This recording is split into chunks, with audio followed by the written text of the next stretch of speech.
રાજકોટમાં પણ 22 જૂને વરસાદ આજે પડી શકે તેમ છે.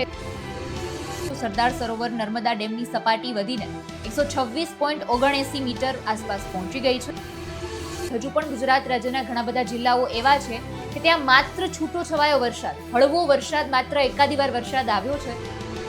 સુરતમાં 4 કલાકમાં એકાદ ઇંચ જેવો વરસાદ આવ્યો છે. નીચાણવાળા વિસ્તારોમાં તો પાણી પણ ભરાઈ ગયા છે. વલસાડમાં પણ ધોધમાર વરસાદ, શહેરમાં પાણી ભરાવાની સમસ્યા જોવા મળી હતી. નમસ્કાર, આપની સાથે હું આકાંક્ષા, તમે જોઈ રહ્યા છો ઓવર રાજકોટ.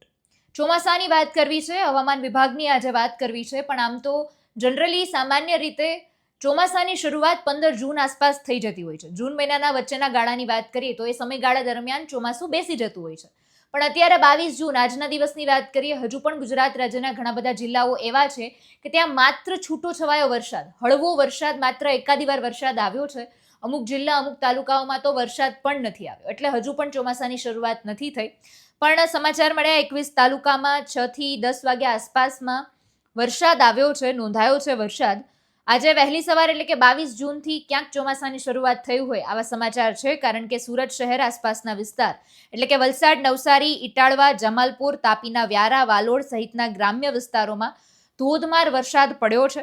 ટોટલ 21 જેટલા તાલુકાઓમાં વરસાદ નોંધાયો છે. વલસાડમાં 1.18 ઇંચ વરસાદ ખાબક્યો. સુરતમાં 4 કલાકમાં એકાદ ઇંચ જેવો વરસાદ આવ્યો છે. નીચાણવાળા વિસ્તારોમાં તો પાણી પણ ભરાઈ ગયા છે. લિંબાયતનું ગરનાળું બેટમાં ફેરવાઈ જતા સ્થાનિકોને ભારે હાલાકીનો સામનો કરવો પડ્યો છે. વલસાડમાં પણ ધોધમાર વરસાદ, શહેરમાં પાણી ભરાવાની સમસ્યા જોવા મળી હતી. સવારના 6 વાગ્યાથી 10 વાગ્યા આસપાસ હું તમને વાત કરું તો જિલ્લો વલસાડ, સુરત, તાપી, નવસારી આ દરેક જગ્યાએ વરસાદ નોંધાયો છે. પ્રી મોન્સૂન એક્ટિવિટી વચ્ચે વાતાવરણમાં બહુ વિચિત્ર પલટો છે, કારણ કે આમ તો પવનની દિશા ફરી છે એટલે તાપમાન ઘટવું જોઈએ, પણ તાપમાન વધ્યું છે. કારણ કે અમદાવાદમાં મહત્તમ તાપમાન સામાન્ય કરતાં 2.8 ડિગ્રી વધીને પાછું 40 ડિગ્રીએ પહોંચી ગયું છે. એટલે ફરીથી લોકોને કાળઝાળ ગરમી અને બફારાનો અનુભવ થયો છે. અને હવામાન વિભાગના જણાવ્યા મુજબ 23 જૂન આસપાસ દક્ષિણ પશ્ચિમ ચોમાસું મહારાષ્ટ્ર, તેલંગાણા અને ઓડિશાના વધારે ભાગોમાં આગળ વધવા માટે સાનુકૂળ છે. અને ગુજરાતમાં પણ વરસાદનું જોર વધી શકે તેમ છે. 22 જૂને જે જગ્યાએ આગાહી કરવામાં આવી છે એમાં રાજકોટની પણ વાત છે. રાજકોટમાં પણ 22 જૂને વરસાદ આજે પડી શકે તેમ છે. એ સિવાય અમરેલી, ભાવનગર, ગીર સોમનાથ, બોટાદ, દીવ, ખેડા, અમદાવાદ, આણંદ, પંચમહાલ, દાહોદ, મહીસાગર, વડોદરા, છોટા ઉદેપુર, નર્મદા, ભરૂચ, સુરત, ડાંગ, તાપી, નવસારી, વલસાડ, દમણ, દાદરા અને નગર હવેલી આ દરેક જગ્યાએ 22 જૂને વરસાદ આવી શકે તેમ છે.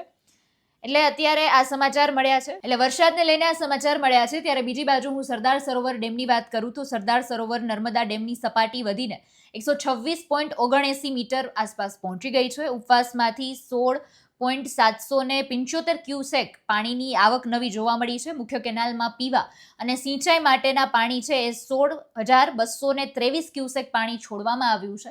એટલે આ રીતના સમાચાર પણ અત્યારે મળ્યા છે. પણ સમગ્ર ચોમાસાની વાત કરીએ તો હજુ પણ ચોમાસાની શરૂઆત ક્યારથી થશે એ હવામાન વિભાગ દ્વારા આગાહી કરવામાં નથી આવી, પણ વરસાદને લઈને જિલ્લાઓને આગાહી કરવામાં આવી છે કે વરસાદ હળવાથી મધ્યમ વરસાદ પડી શકે તેમ છે. સમગ્ર મામલાને તમે કઈ રીતે જોવો છો કમેન્ટમાં જણાવજો. નમસ્કાર.